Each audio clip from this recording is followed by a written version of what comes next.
Hey there, I'm Georgia, and I'm here to teach you about saving, spending, and everything in between. Today we're gonna stick to the basics a little bit. I'm gonna tell you a little bit about myself, and I'm gonna tell you what I want to do with this channel. I'm 17, I live in Montana, I have a brother, a rabbit, and 3 dogs. Some of the things I'm most interested in are well-being, and that could be like physical well-being or mental well-being, and also financial literacy. And I think those two things are pretty closely connected, and strengthening one can help you to strengthen the other. It's hard to have one without having the other. On this channel, if you choose to follow along, I'm going to focus on things like investing, splurging, budgeting, saving, a ton of things. And all of those in conjunction are just going to help you ensure that you have a good future set up for yourself. But right off the bat, we're starting off strong. I want to make sure everyone understands how important it is to be saving money. So imagine you make like $5 million a year. That sounds like a lot, but in your mind, you're like, I'm making $5 million a year. So you're always going out, you're going on vacations, you're buying cars, you're buying clothes, you're buying just whatever you want because you're like, I make so much money. But you're not investing it, you're not saving any. All that spending is going to add up like really fast, and then you're going to be out of money.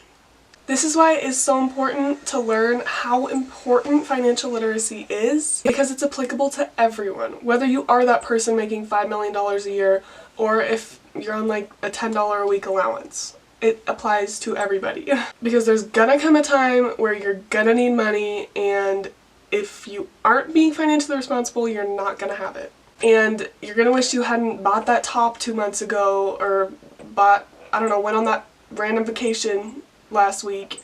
And that's why I'm here to teach you guys some healthy spending habits and how to invest in your future before your future has arrived. A really famous example of a really rich person who ended up not being so rich was Elvis Presley. I love Elvis. I love the Austin Butler movie. I know all his music from it. I love Austin Butler.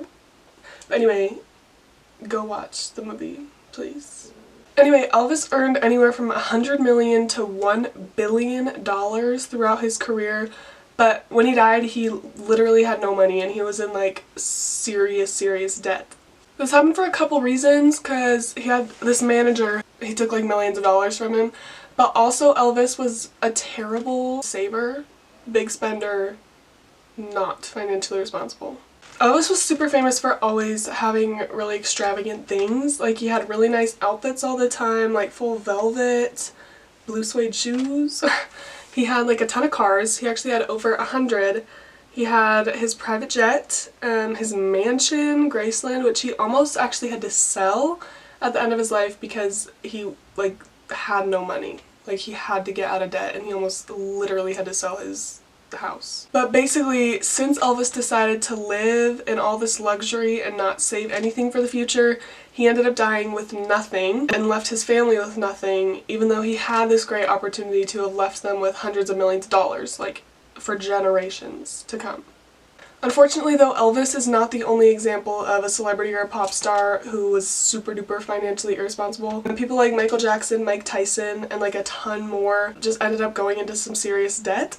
But you can't really blame them, because, I mean, it's young people who have never learned how to be financially responsible, and then suddenly they get like millions of dollars and they don't really know what to do with it. So obviously their first instinct is just to spend it all and then have no more money. But celebrities are not the only people who have these spending habits. They're apparent in the lives of everyday people, like you and me, except usually on a bit of a smaller scale, because I don't know about you, but I do not have 100 cars, so, but. This brings us to the topic of today, which you may have already guessed is saving money. Everyone has the ability to save, and in my opinion, I think everybody should be saving. And I want everyone to remember this, but something is better than nothing. If all you can spare is a couple dollars, that is okay, do not worry, because over time that money will add up. That's like literally the whole point of saving. But you should be trying to save a little more than that. And it may seem like a lot, but with every weekly paycheck or allowance or whatever you're getting, you should be aiming to save at least 20 to 30% of it.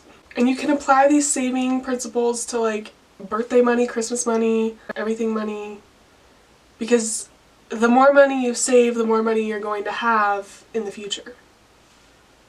So, imagine, for example, your grandma gives you $100 for your birthday. The first thing you might want to do is go out with your friends, go to the mall, go to the food court, hit the online shops, and go spend it all, but that is not the responsible thing to do. And if you're wanting to save for your future, you should take $20 to $30 of that money and put it away somewhere safe. And then you've got $70 or $80 to go spend guilt-free however you want, with the knowledge that you're saving for your future and that in like 60 years, you're gonna be rich.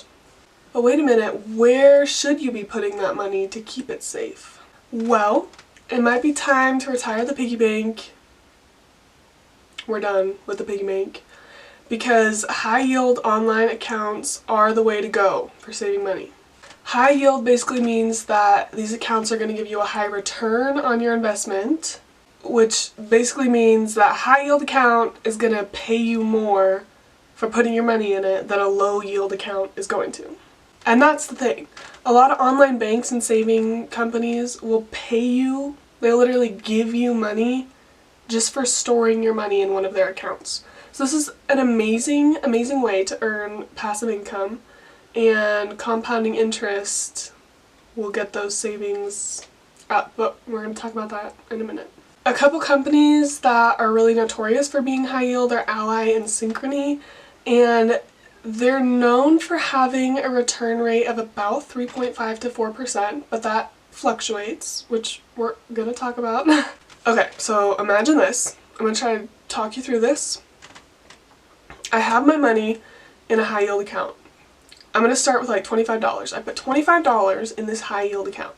Say I'm getting a 3.5% return on that $25. So theoretically, by the end of the year, you'd have like $25.88 in that account. But this is where compounding interest comes into play, because these accounts don't just give you however much money once a year. They take that 88 cents, which in my case is the 3.5% of my investment, and they divide that by 12 and give that to you every month. So the first month I have $25 in there. So it's going to take that 3.5, $25.88. It's going to take that 88 cents divided by 12. And then at the end of the first month, my new total is about $25.07. So it's going to take the 3.5% of that $25.07. Now my new total at the end of the year is about $25.95. But now of course it's going to take that divided by 12, and then I'm going to get my second month total, which is about another 7 or 8 cents. So now of course that's going to keep happening. Each month I'm going to get a little bit more money than I did the previous month, which is going to compound into a higher return on the investment. And by the end of the year, I'm just going to get way more than 88 cents, basically. So that's how compounding interest works and why it's so important to put money in early, because it will just keep continuing to grow. But that rate of return is not always the same. So some years you'll get like a 5% return on your investment, but some years you might only get like a 1% or a 2% return. And this variability is based on the Federal Reserve and the government, and it's like really complicated, and we're not even going to talk about it. But basically all you need to know is sometimes those percents can change, but there is a way to get past that variability so you don't get like a 0.5% return on your investment one year. Because let's be honest, no one wants that. You can get something called a certificate of deposit. It's a little bit confusing, but it's a type of savings account, and you're going to have an agreed upon amount of time, whether it be like 5 years, 10 years, 20 years, whatever. And throughout that entire time you're going to have a fixed interest rate. So it could be 3%, 4%, 5%, and whatever the variability is, it's not going to change year to year. But the catch is you can't withdraw any money from your certificate of deposit.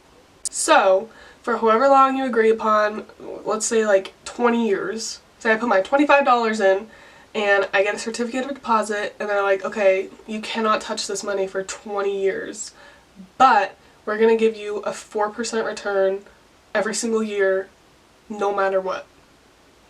And that's really great, because if I wasn't in a certificate of deposit, I might get like a 1% return like 5 of those 20 years, and I wouldn't be making as much money. So this is like a foolproof way to make sure you're getting a consistent return, and it's really low risk. Yeah, so highly recommend. Anyway, this is why I love returns, because you don't have to invest anything, you don't have to like touch that money, you don't have to add more money, just leave it there, go about your day, go about your time, do whatever you want, and it just, you just get more money. Like, are you kidding? Me personally, I save quite a lot of money. Every single paycheck I get, I take 1/3 of it and I put it into a savings account, save that for later. And then I have the rest of it, 2/3, to do whatever I want with. I'm a minor, I'm only 17, so I can't open investment accounts and savings accounts by myself.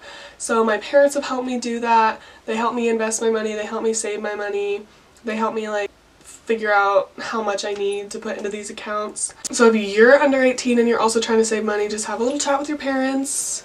Tell them the situation, tell them you're trying to save, tell them you're trying to invest, tell them you're trying to do whatever you're trying to do. And hopefully they're going to help you.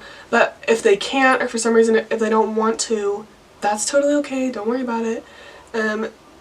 Always, always, always continue saving though. Even just like taking a little money and putting it in a cabinet or a drawer and making sure you don't touch it, that is just another great way to save. You're not going to get any interest on it. Of course, it's not going to like grow in your drawer. You're not going to get more money just from keeping it there. But that's money you're not going to spend, hopefully. Don't spend it. And then it will continue to grow if you keep adding to it. And then when you turn 18 or when your parents agree, you can open that account, put all that in there, and you're good to go. So these are all my tips on saving. I hope you learned something. I hope you know a little more than you did at the beginning of this video. And I also hope that you tune in next week because we're going to be talking about budgeting. Comment down below if you have any questions. I'll get them answered in the next video. But for now, goodbye, have a great day, and go get that bread.